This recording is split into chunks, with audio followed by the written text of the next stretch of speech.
Shalom semuanya, selamat pagi.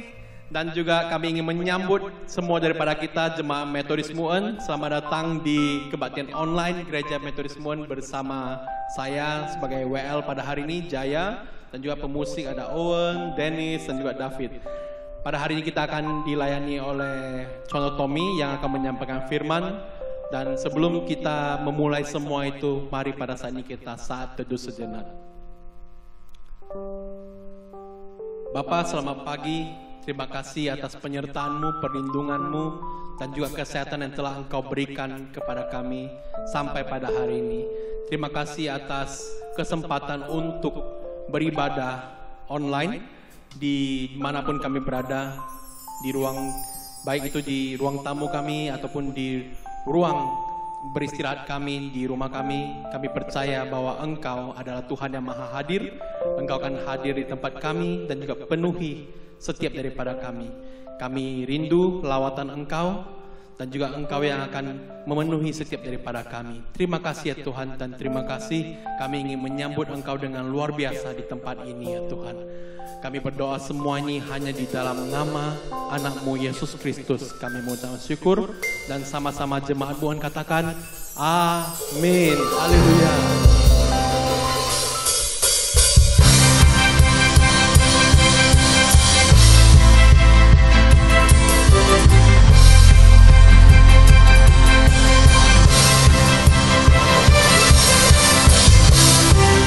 Dalam puji Tuhan kita yang ajaib.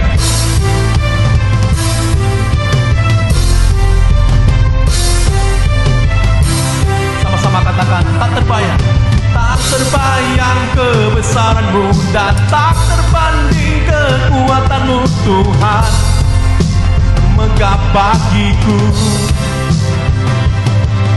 Segenap jiwa dan pengharapan telah ku serahkan tuh rencana-Mu Tuhan. Kau Raja atasku,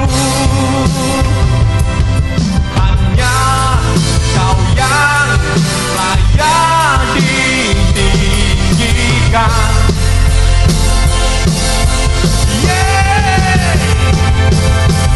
Ajaib Kau Tuhan, agung dan perkasa. Kau sumber kemenanganku, layak berkuasa, memerintah selamanya. Yesus, Kaulah Raja mulia.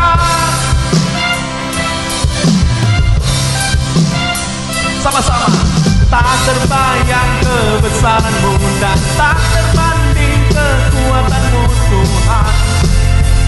Megah bagiku. Genap jiwa dan pengharapan telah ku serahkan tuh rencana-Mu Tuhan. Raja atasku, oh hanya Kau yang layak ditinggikan.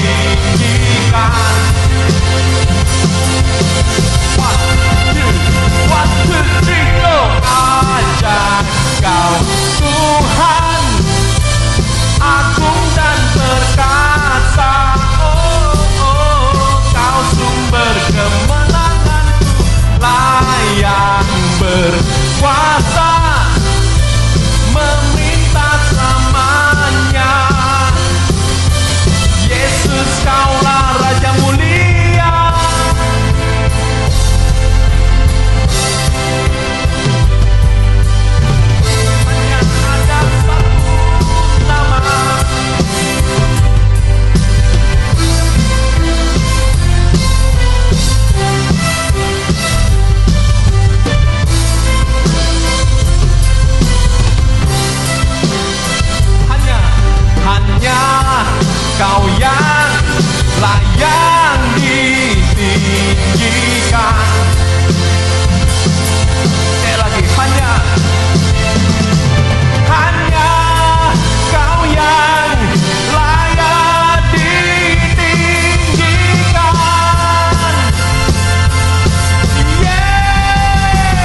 Tuhan kita.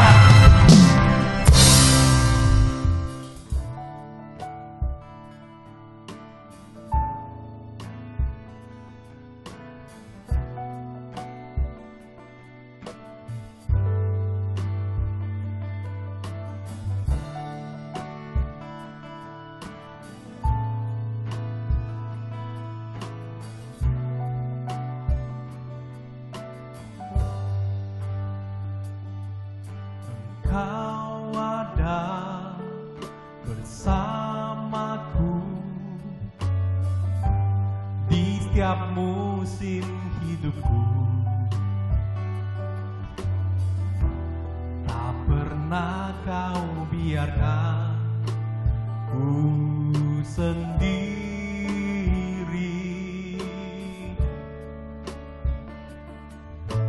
Kekuatan jiwaku adalah bersamamu. Tak pernah ku ragukan kasih-Mu.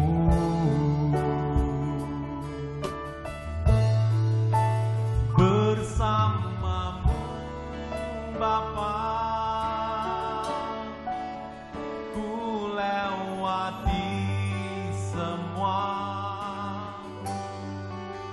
perkenananmu yang teguhkan hatiku. Engkau yang bertindak, memberi pertolongan, anugerah-Mu besar melimpah bagiku.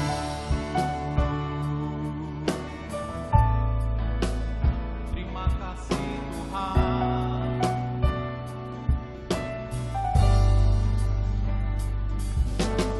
Kau ada bersamaku di setiap musim hidupku. Tak pernah kau biarkan ku sendiri.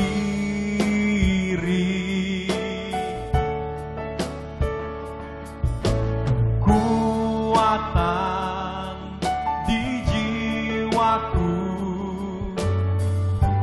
adalah bersamamu. Tak pernah ku ragukan kasih-Mu. Oh, bersamamu Bapa,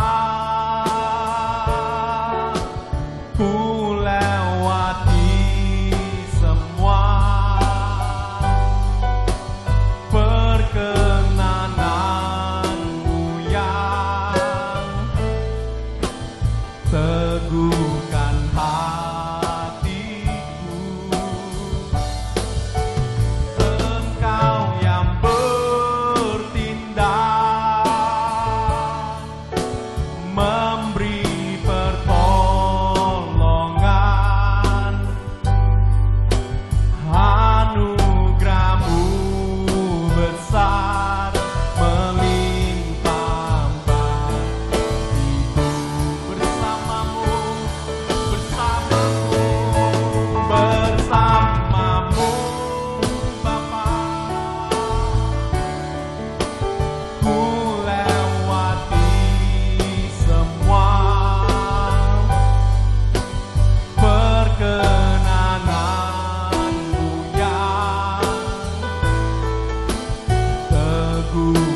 menyembuhkan hatiku. Engkau yang bertindak, beri pertolongan.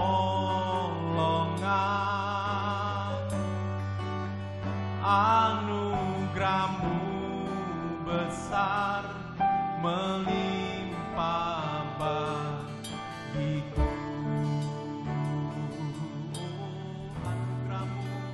Anugerah-Mu besar melimpah bagiku.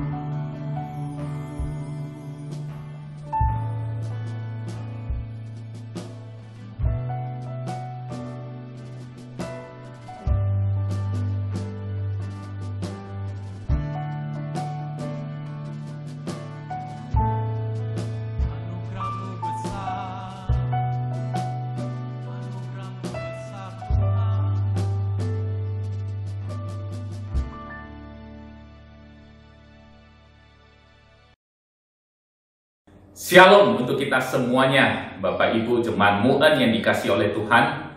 Sebelum kita mendengarkan firman Tuhan, mari kita berdoa terlebih dahulu.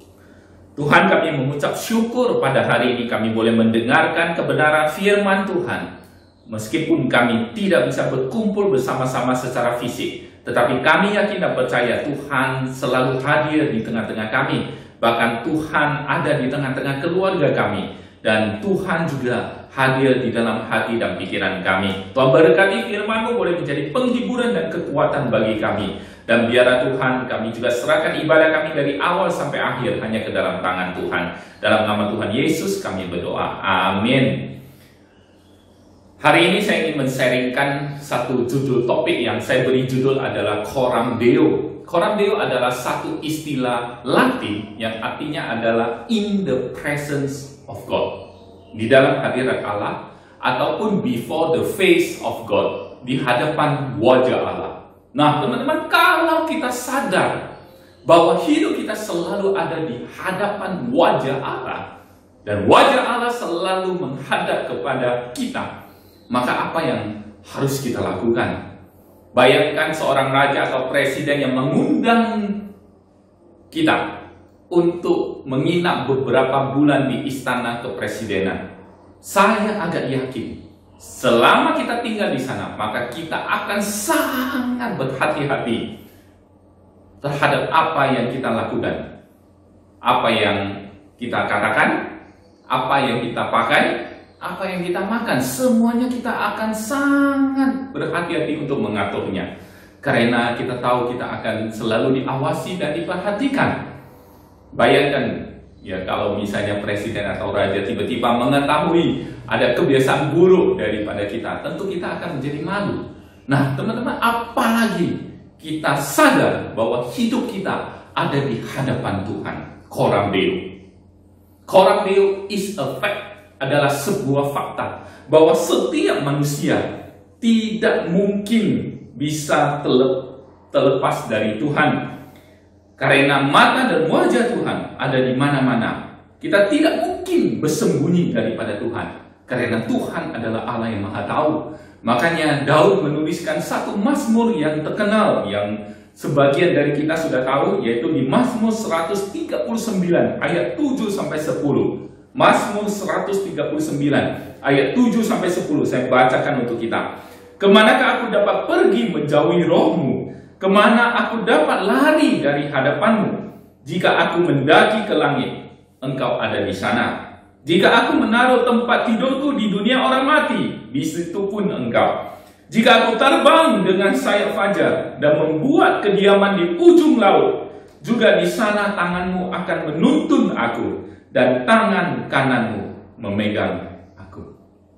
Raja Daud sangat sadar sekali bahwa seluruh hidupnya selalu terbuka di hadapan Tuhan. Karena itu dia menulis mazmur ini. Karena itu ketika dia berdosa, dia sangat bersusah hati. Apalagi setelah dia ditegur oleh Nabi Nathan, sehingga dia menjadi sangat malu sekali akan dosanya. Lalu dia menulis Mazmur 51 yang terkenal. Ya, di dalam satu ayat ayat 11 saya ingin bacakan untuk kita. Mazmur 51 ayat 11. Di sana dikatakan bahwa sembunyikanlah wajahmu terhadap dosaku, hapuskanlah segala kesalahanmu. Sembunyikanlah wajahmu terhadap dosaku. Raja Daud sadar bahwa ketika dia berdosa di hadapan wajah Tuhan, sehingga dia menjadi begitu malu. Dan dia mengatakan bahwa kepada Tuhan, sembunyikanlah wajahmu. Karena itu teman-teman sekalian, ketika kita mengatakan bahwa hidup kita adalah hidup coram Deo, apa artinya? R.C. Sproul, seorang teolog, menuliskan, to live coram Deo is to live one's entire life in the presence of God, under the authority of God, to the glory of God.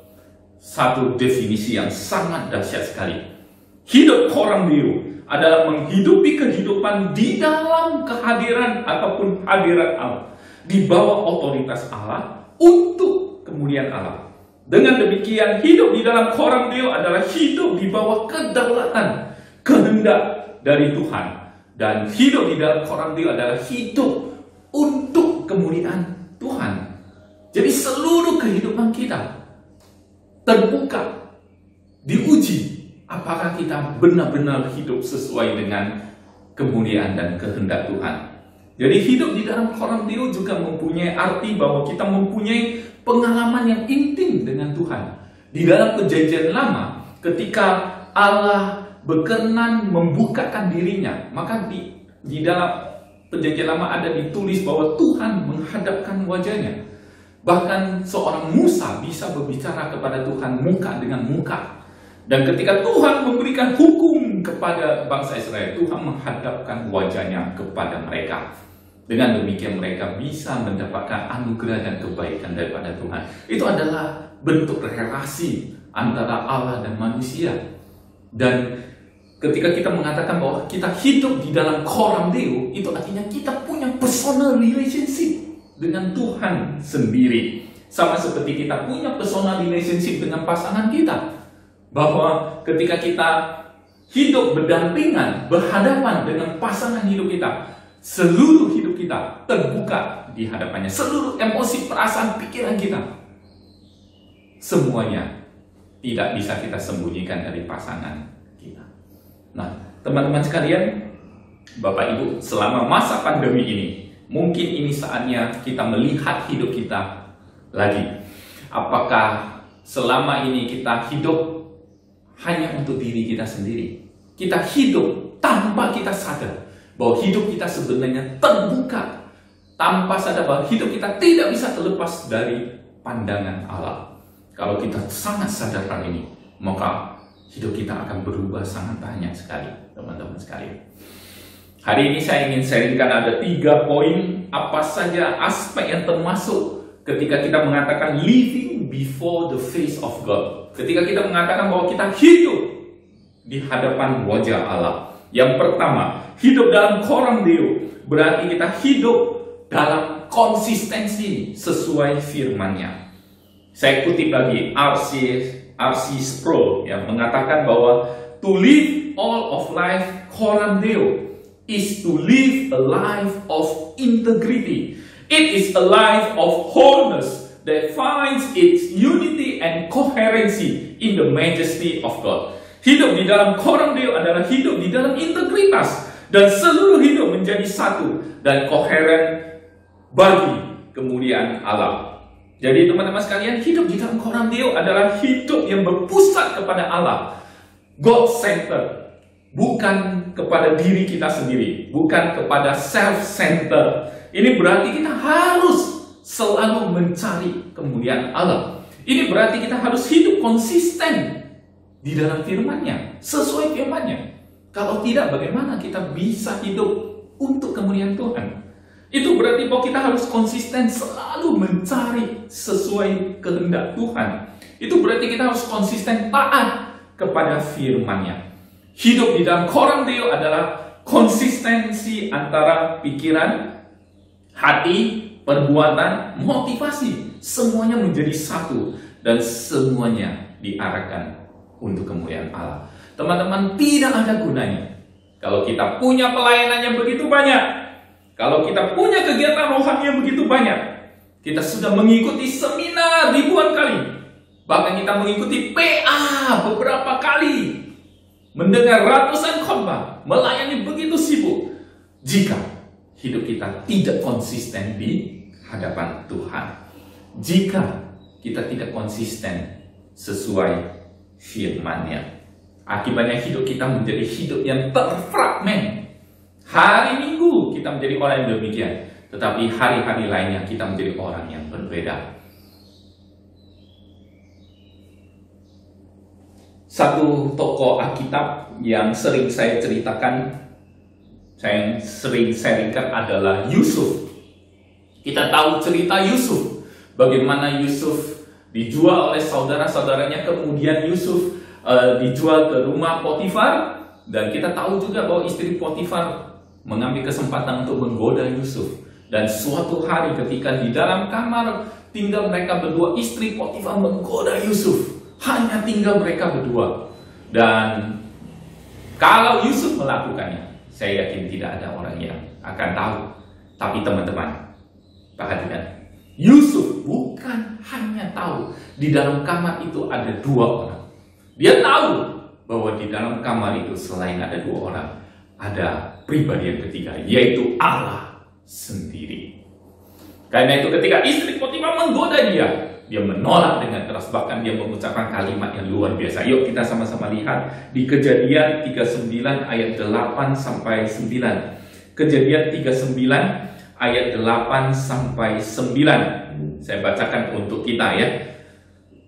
Tetapi Yusuf menolak dan berkata kepada istri tuannya itu, dengan bantuanku, tuanku itu tidak lagi mengatur apa yang ada di rumah ini, dan ia telah menyerahkan segala miliknya pada kekuasaanku. Bahkan di rumah ini, ia tidak lebih besar kuasanya daripadaku, dan tiada yang tidak diserahkannya kepadaku, selain daripada engkau, sebab engkau istrinya. Bagaimana mungkin aku melakukan kejahatan yang besar ini, dan berbuat dosa terhadap Allah? Luar biasa sekali. Yusuf sadar bahwa seluruh hidupnya terbuka di hadapan Tuhan. Bahkan di dalam kamar yang tersembunyi, bahkan di dalam kamar yang tidak ada orang, dia sadar bahwa hidupnya selalu adalah hidup yang coram Deo. Teman-teman, makanya dia bisa mempertahankan kesucian hidupnya, karena dia konsisten hidup dimanapun dia berada. Baik ketika dia bekerja, baik ketika dia di dalam kamar, baik ketika dia sendirian, baik ketika dia bersama orang lain. Yusuf selalu konsisten menjaga hidupnya sesuai dengan firman Tuhan. Itulah prinsip coram Deo yang harus kita pelajari dari seorang Yusuf. Teman-teman, apakah hidup kita menunjukkan konsistensi yang demikian? Ataukah kita menjadi orang yang berbeda di setiap situasi yang berbeda? Apakah kita adalah orang yang hidup sesuai dengan prinsip coram Deo, bahwa hidup kita terbuka di hadapan Tuhan? Yang kedua, hidup di dalam coram Deo berarti kita hidup di dalam kualifikasi yang diinginkan oleh Tuhan itu sendiri. Saya mengajak kita untuk membuka satu bagian firman dari 2 Timotius pasal 2 ayat 15. 2 Timotius pasal 2 ayat 15. Saya bacakan untuk kita. Usahakanlah supaya engkau layak di hadapan Allah sebagai seorang pekerja yang tidak usah malu, yang berterus terang memberitakan perkataan kebenaran itu. Ini adalah satu ayat nasihat yang diberikan Paulus kepada Timotius, supaya Timotius menjadi pelayan yang layak di hadapan Tuhan, coram Deo, dalam memberitakan firman-Nya. Nah teman-teman, ini berarti ketika Paulus menasihatkan Timotius, Paulus seakan-akan mau mengatakan, Timotius, you must meet the qualification of God. Anda harus memenuhi kualifikasi daripada Tuhan. Ketika Anda memberitakan firman, Anda bukan hanya sekedar memberitakan firman, Anda memberitakan kebenaran. Karena itu jangan sembarangan memberitakan firman. Ketika Anda memberitakan firman di hadapan manusia, Anda juga memberitakan firman di hadapan Allah. Dan itu harus dipertanggungjawabkan. Harus sesuai dengan standar Tuhan. Teman-teman, akhir-akhir ini ada beberapa hamba Tuhan yang sembarangan menafsirkan Alkitab, khususnya mengenai fenomena wabah dari COVID-19 ini. Akibatnya itu menjadi menyesatkan begitu banyak jemaat. Sebagai seorang pelayan yang di hadapan Tuhan, Paulus menasihatkan Timotius supaya dia memenuhi kualifikasi daripada Tuhan. Itulah prinsip coram Deo. Ketika kita hidup di hadapan wajah Allah, kita hidup secara bertanggung jawab. Kita hidup sesuai dengan standar Tuhan. Makanya Paulus selalu mengatakan kepada Timotius, di hadapan Allah, di hadapan Allah. Saya mengajak Anda untuk membuka lagi satu bagian firman, 1 Timotius 6 ayat 11 sampai 14. 1 Timotius pasal 6 ayat 11 sampai 14.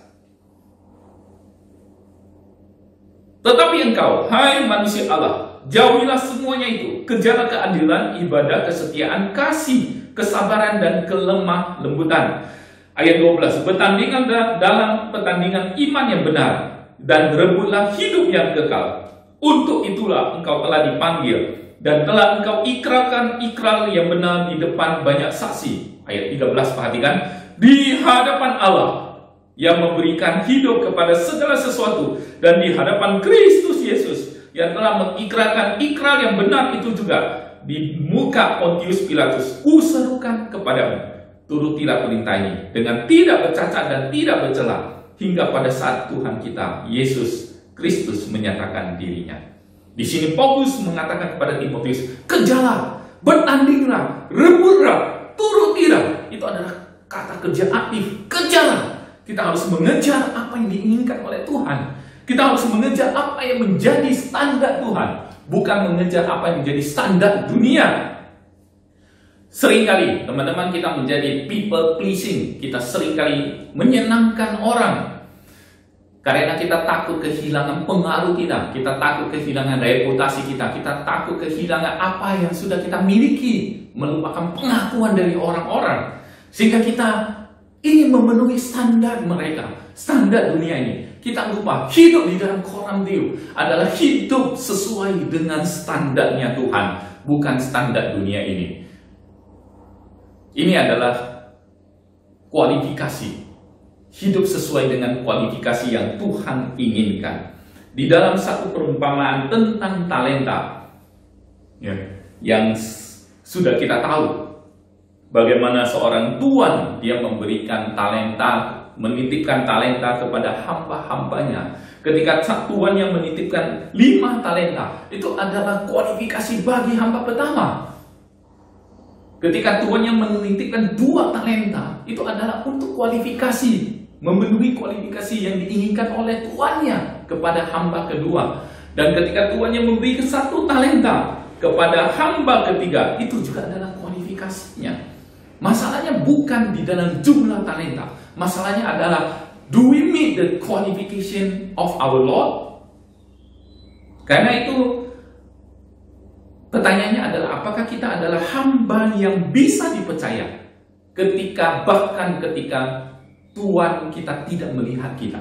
Apakah kita adalah hamba yang terus melakukan yang terbaik meskipun Tuhan kita tidak ada di tempat?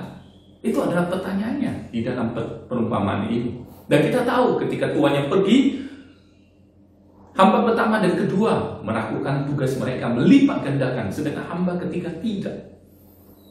Dan akhirnya hamba ketiga dihukum. Teman-teman, Bapak Ibu, apakah hidup kita adalah seperti hamba yang ketiga? Kita mengatakan bahwa kita hidup bertanggung jawab kepada Tuhan, tetapi kita tidak mengembangkan kualifikasi yang telah Tuhan titipkan bagi kita. Mari kita belajar sama seperti Paulus dan Timotius, bagaimana mereka terus berusaha supaya mereka layak di hadapan Allah. Coram Deo. Bagaimana kita melayani, bagaimana kita bekerja, di tempat manapun kita bekerja, standar kita selalu sama, nilai kita selalu sama, yaitu nilai yang sesuai dengan firman Tuhan, nilai yang sesuai dengan standar kualifikasi daripada Allah. Itu adalah prinsip yang kedua. Prinsip yang ketiga, hidup di dalam coram Deo adalah hidup di dalam dedikasi kepada orang lain. Teman-teman, coram Deo bukan prinsip yang berdiri sendiri, yang untuk menyenangkan aspek ego kita sendiri. Ketika kita mengatakan saya hidup di dalam hadirat Allah, maka saya pergi ke kamar, saya mengunci, lalu saya praise and worship setiap hari, lalu saya merasa high, lalu kemudian selesai. Bukan. Ketika kita mengatakan kita hidup di hadapan Allah, maka itu juga berarti kita hidup di hadapan manusia. Dan itu diwujudkan dengan dedikasi kita kepada manusia. Coram Deo tidak ada artinya jika kita tidak mempunyai dedikasi kepada sesama kita. Sama seperti kita melayani begitu sibuknya di rumah Tuhan, tapi rumah kita sendiri kita telantarkan, tidak kita hiraukan. Saya mengajak Anda, ya teman-teman, untuk membuka satu firman di dalam Yakobus pasal 1 ayat 27. Saya bacakan untuk kita. Ibadah yang murni dan yang tak bercacat di hadapan Allah. Bapa kita ialah mengunjungi yatim piatu dan janda-janda dalam kesusahan mereka, dan menjaga supaya dirinya sendiri tidak dicemarkan oleh dunia. Teman-teman, ketika kita mengatakan hidup kita adalah hidup coram Deo, maka hidup kita adalah hidup yang dikasihkan kepada sesama. Salah seorang tokoh yang bisa mengajari kita tentang hal ini sudah pasti adalah Mother Teresa. Tokoh yang tidak usah diragukan lagi bagaimana dia hidup memberikan dirinya kepada sesama. Bagaimana dia hidup living before the face of God, through the face of people. Dia tidak mencari wajah Tuhan di gedung gereja yang megah dan mewah. Dia tidak mencari wajah Tuhan di bangku-bangku gereja yang nyaman dan AC yang nyaman. Dia mencari wajah Tuhan di antara wajah-wajah orang yang membutuhkan, wajah-wajah orang yang terpinggirkan, wajah-wajah orang di sudut-sudut kota. Dan di sanalah dia menemukan coram Deo. Teman-teman, dia mengatakan, Mother Teresa mengatakan bahwa kita harus seeking the face of God in everything, everyone, all the time, and His hand in every happening. Teman-teman, apakah kita bisa melihat wajah Allah di dalam setiap kejadian yang kita alami? Wajah Allah di dalam setiap orang di sekeliling kita. Wajah Allah di dalam keluarga kita. Ataukah kita sama sekali tidak menyadari hal ini? Bahkan wajah orang yang mungkin menyebalkan bagi kita, wajah orang yang mungkin menyakiti kita, wajah orang yang menyusahkan kita. Tapi ketika kita mengatakan saya mengampuni orang yang demikian, itu berarti kita hidup sesuai dengan prinsip coram Deo. Salah satu kisah yang sangat luar biasa adalah dari Perjanjian Lama adalah bagaimana cerita Yakub ketika dia akan berjumpa dengan Esau. Kita tahu Yakub berpisah dengan Esau sudah lama, dia menikah dengan Rahel dan Lea, mempunyai anak-anak, dan dia mau kembali. Dan Yakub begitu ketakutan, karena wajar saja, karena dia pasti berpikir Esau pasti masih membenci dia. Perasaannya begitu galau. Kalau nanti jumpa Esau bagaimana? Bagaimana kalau Esau melakukan ini dan itu? Apalagi dia mendengar Esau datang menyambut dia dengan 400 orang. Wah, ini pasti akan terjadi perang. Dia begitu galau. Dia bahkan mengirim persembahan melalui hamba-hambanya, menyeberang dulu ke sungai untuk menjumpai utusan daripada Esau. Lalu dia sendiri ada di tepi sungai bermalam satu malam. Nah, teman-teman sekalian, pada waktu malam, dari Kejadian pasal 32, kita tahu Allah datang menjumpai Yakub dalam bentuk manusia. Dan ada satu peristiwa yang unik terjadi. Peristiwa yang satu kali saja terjadi, yaitu Allah bergulat dengan Yakub. Dan yang mantapnya adalah Yakub menang, tapi pangkal pahanya terpelecok. Dan akibatnya Yakub menjadi pincang. Dan sesudah itu orang ini mengatakan, saya akan pergi. Yakub bersikeras supaya orang itu memberkati dia. Lalu kemudian dia memberkati Yakub dan mengubah nama Yakub menjadi Israel. Setelah orang itu pergi, Yakub baru sadar dia berhadapan dengan siapa sesungguhnya. Yuk kita lihat Kejadian 32 ayat 30. Kejadian pasal 32 ayat 30.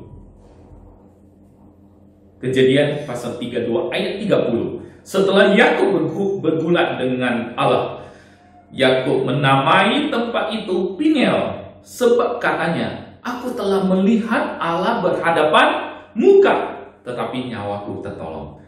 Teman-teman, saya yakin malam itu ketika Yakub berjumpa dengan Allah, itu mengubah seluruh hidupnya. Bahkan itu mengubah identitasnya, mengubah tujuan hidupnya. Dan sejak saat itu, Yakub atau Israel berubah total. Dan keesokan harinya, ketika Yakub mau berjumpa dengan Esau, dia masih ketakutan sekali. Esau datang dengan 400 orang. Tapi ketika bahkan Yakub bersembunyi di belakang dari keluarganya, bayangkan, dia begitu ketakutan. Tapi ketika Esau sudah dekat, tiba-tiba Esau menyambut dia dengan sangat gembira sekali. Bahkan Esau tidak mau menerima semua pemberian daripada Yakub. Tapi Yakub bersikeras. Lalu kemudian Yakub mengatakan satu kalimat ini.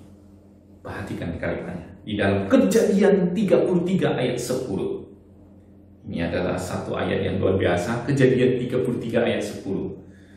Saya akan bacakan untuk kita.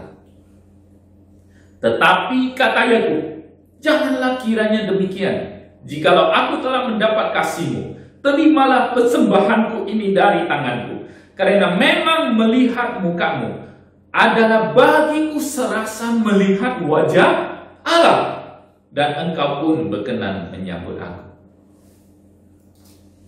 Bapak Ibu, teman-teman sekalian, selama ini Yakub ketika melihat sesama, dia melihat sesamanya adalah orang yang bisa ditipu. Makanya dia adalah penipu yang ulung. Dia bahkan menipu Esau 2 kali. Selama ini Yakub melihat sesamanya sebagai orang yang selalu menguntungkan bagi dia. Dia melihat sesamanya sebagai orang yang bisa dimanfaatkan. Apa untungnya bagi saya? Dia melihat orang lain sebagai sarana untuk mencapai tujuannya. Tapi malam itu ketika dia berjumpa muka dengan Allah, seluruh hidupnya berubah. Dan ketika dia melihat Esau, dia mengatakan, saya serasa melihat wajah Allah. Teman-teman sekalian, itulah prinsip Koram Dewi. Yaitu ketika kita mengatakan kita hidup di hadapan Allah, maka kita akan memandang sesama kita dengan cara yang berbeda. Pertanyaannya adalah, apakah kita hidup dengan sangat menyadari bahwa hidup kita sesungguhnya adalah hidup di hadapan wajah Allah yang selalu memandang kita? Kalau hidup kita adalah hidup berdasarkan prinsip Koram Deo, maka kita akan hidup konsisten sesuai dengan firman-Nya, selalu mencari kehendak Tuhan, selalu hidup kita adalah hidup untuk kemuliaan nama Tuhan. Kalau hidup kita adalah hidup yang Koram Deo, maka kita akan selalu berusaha memenuhi kualifikasi yang Tuhan inginkan, bukan sesuai standar dunia ini. Kalau hidup kita adalah hidup yang Koram Deo, maka kita akan melihat sesama kita dengan cara yang berbeda, sama seperti Allah melihat kita sendiri. Tuhan memberkati kita. Mari kita berdoa. Tuhan, kami mengucap syukur kami sudah boleh mendengarkan kebenaran firman Tuhan. Tuhan, kiranya terus berkati kami. Biarlah di dalam masa-masa yang sulit ini, biarlah Tuhan Engkau sendiri hadir bersama dengan kami. Wajah-Mu selalu melimpahkan berkat anugerah-Mu bagi kehidupan kami, bagi segala usaha kami, pekerjaan kami, sehingga biarlah kami semua jemaat-Mu ada di dalam lindungan daripada Tuhan. Terima kasih Tuhan. Tuhan kiranya terus menolong kami, supaya kami senantiasa boleh sadar bahwa hidup kami adalah hidup di hadapan wajah Tuhan. Karena itu kami harus selalu hidup sesuai dengan firman-Mu, hidup sesuai dengan standar daripada Tuhan, hidup bagi sesama kami, bagi keluarga kami, bagi orang-orang di sekitar kami. Terima kasih Tuhan, Tuhan berkati kami. Dalam nama Tuhan Yesus kami berdoa. Amin. Shalom untuk kita semuanya.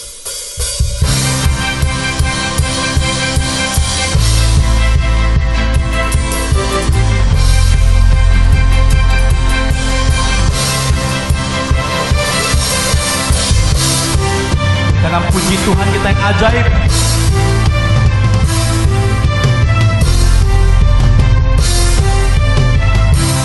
Sama-sama katakan, tak terbayang. Tak terbayang kebesaran-Mu dan tak terbanding kekuatan-Mu Tuhan. Megah bagiku. Segenap jiwa dan pengharapan telah ku serahkan tuh rencana-Mu Tuhan. Kau Raja atasku, hanya Kau yang layak ditinggikan.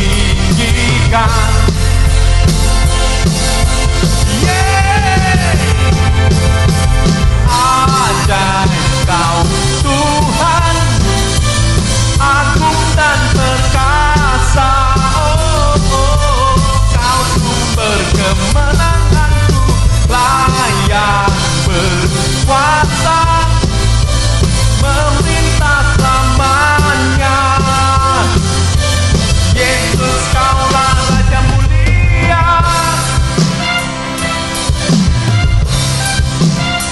Sama-sama. Tak terbayang kebesaran-Mu dan tak terbanding kekuatan-Mu Tuhan. Megah bagiku. Genap jiwa dan pengharapan telah ku serahkan tuh rencana-Mu Tuhan. Raja atasku, oh hanya Kau yang layak ditinggikan.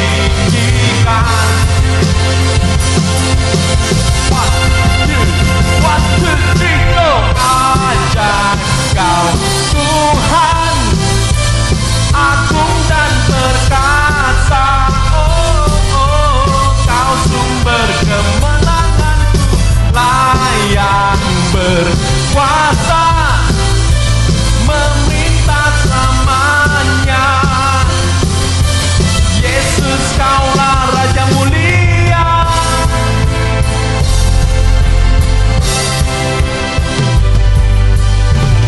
Hanya ada satu nama,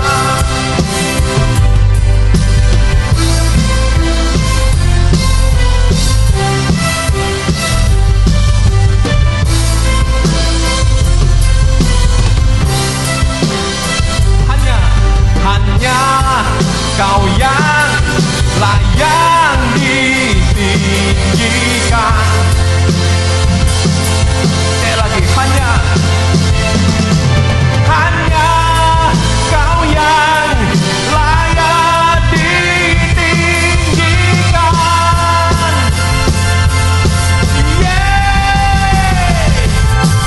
Ajaib Kau Tuhan, agung dan perkasa. Kau sumber kemenangan, layak disembah, memerintah selamanya. Yesus Kaulah Raja mulia. Sama-sama, Raja mulia. Haleluya, beri kemuliaan bagi Tuhan kita.